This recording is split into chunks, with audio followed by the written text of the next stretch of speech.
Assalamualaikum warahmatullahi wabarakatuh. Saya akan mempresentasikan mengenai survivorship bias in investment model untuk mata kuliah manajemen keuangan dan investasi lanjut. Baik, kita masuk pertama ke oke. Pertama mengenai awal mula dari teori survivorship bias. Jadi saya ambil dari Facts and Fallacy in the Name of Science. Ini buku karya dari Gardner tahun 1957 yang membahas mengenai teori-teori dari pseudoscience. Gitu. Nah, dari chapter 25 yang membahas mengenai extrasensory perception dan psychokinesis, yang ditekankan bahwa teori ini terbebas dari ikatan waktu dan ikatan ruang gitu. Di sini diceritakan mengenai adanya penelitian yang dilakukan oleh seorang peneliti parapsikologi yang bernama Ryan, yang percaya bahwa dia telah mengidentifikasi beberapa individu dari ratusan subjek potensial yang memiliki kekuatan extrasensory perception. Caranya gimana? Caranya dengan melihat apakah si objek penelitian dapat menebak kartu ESP yang ditunjukkan kepada pasangannya secara secara acak gitu. Nah, Ryan ini dituduh gagal memperhitungkan ukuran efektif yang lebih besar dari sampelnya, bahwa karena semua orang yang ditolak sebagai bukan individu yang memiliki telepati yang kuat, itu karena mereka gagal pada tahap pengujian sebelumnya. Jadi yang gagal menebak kartu itu akan dikeluarkan dari objek penelitian. Nah, ini yang disebut dengan avoidance of the target gitu. Jadi target yang memang udah dilewatkan gitu ya, tidak diambil. Di Facts and Fallacy, buku Martin Gardner ini, Martin Gardner menjelaskan bahwa menurutnya para peneliti dalam hal ini Ryan tidak membuat kesalahan yang begitu jelas karena dalam hal statistik gitu, tapi sebagai akibat yang secara halus terjadi akibat mengabaikan beberapa subjek yang buruk. Nah, ini inti dari awal mula, saya rasa awal mula dari teori eh, survivorship bias gitu ya, survivorship bias. Jadi apa itu survivorship bias? Survivorship bias itu adalah kecenderungan seseorang untuk memilih objek yang berhasil melewati proses seleksi dan mengabaikan objek yang gagal. Jadi orang-orang akan cenderung fokus pada yang sukses, tapi karena dan sukses itu bisa terjadi karena keberuntungan daripada karena memang sebenarnya sukses gitu. Dalam kinerja keuangan, analisa kinerja keuangan, survivorship bias ini didefinisikan sebagai kecenderungan untuk mengecualikan atau mengeluarkan entitas yang gagal dari studi performance atau studi kinerja. Jadi menurut Carhart et al. 2022, pertama menggunakan perkiraan kinerja rata-rata, yang kedua menguji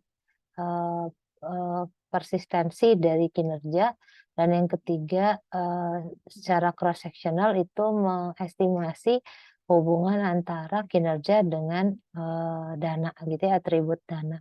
Itu penggunaan dari survivorship bias.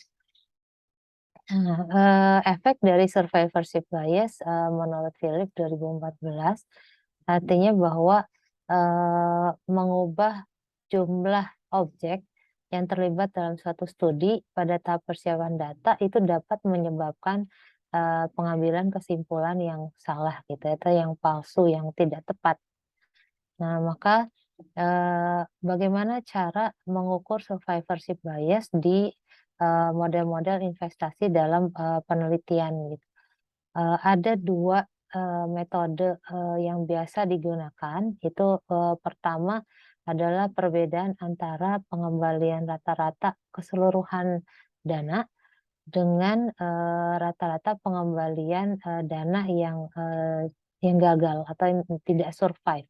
Ini, dari Elton, Gruber, dan Blake. Yang kedua, melihat perbedaan antara, rata-rata return dari, survivors atau yang, sukses dengan, return yang non-survivor atau yang tidak sukses atau yang gagal.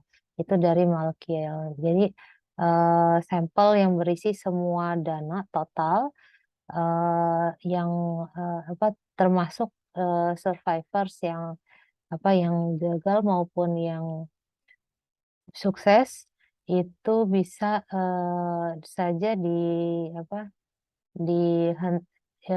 dihentikan dan atau ditangguhkan sementara. Kalau yang tidak sukses atau yang gagal itu bisa diklasifikasikan sebagai, eee, apa, dissolve gitu ya, dihilangkan. Nah, beberapa hasil penelitian, mengenai survivor bias di model-model investasi sudah dilakukan sejak lama. Mungkin, dari Greenblatt dan Titman tahun 1989 yang menghasilkan kesimpulan bahwa dana, ekuitas di Amerika Serikat yang beroperasi pada periode 1975 hingga 1984 itu memiliki perkiraan survivorship bias yang sangat kecil, dan hubungan yang dianalisis antara, eee eee, antara ekuitas yang, gagal dengan ekuitas yang ada secara statistik dinilai tidak signifikan. Dan yang kedua dari Brown, Gutzman, Ibbotson, dan Ross, tahun 1992 itu menunjukkan, adanya, pengembalian, atau return yang dicapai dalam sampel, yang memiliki, bias yang cukup besar gitu. Itu. Yang ketiga Black, Elton, dan Gruber tahun 1993, mengkonfirmasi adanya overvaluasi kinerja dari antara 30 hingga 90 basis point itu karena tidak termasuk, data yang gagal atau yang non-survivors. Malkiel tahun 1995, mengatakan bahwa survivorship bias, bisa jadi lebih penting dalam menganalisa return yang, unggul, dan, kinerja dari, dana ekuitas. Penelitian Carhart tahun 1997 menemukan bahwa, dampak dana yang gagal pada, return, yang sukses itu, terlihat gitu untuk, atau equities yang, ada pada tahun 1962 sampai 1993.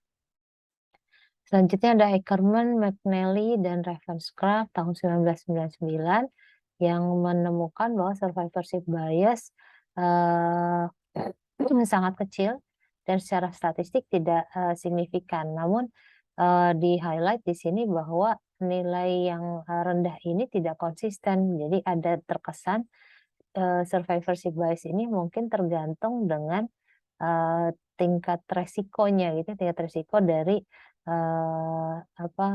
dana atau reksadana di sana.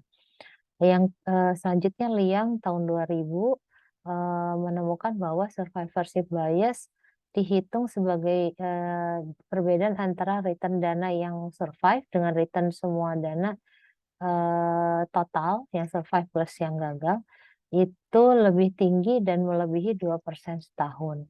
Jadi cukup besar gitu.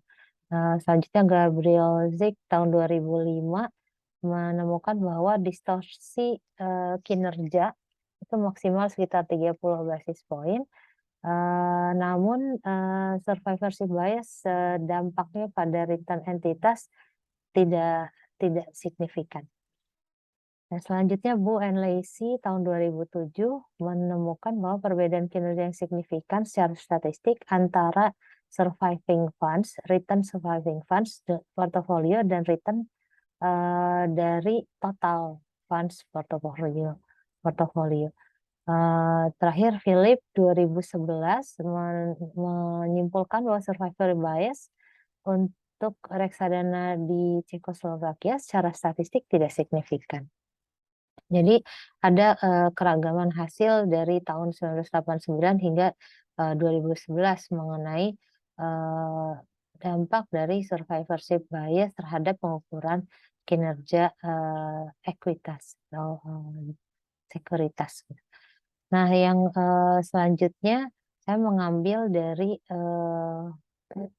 satu artikel yang cukup, menarik dari Ioannidis, "Why Most Published Research Findings Are False," gitu ya.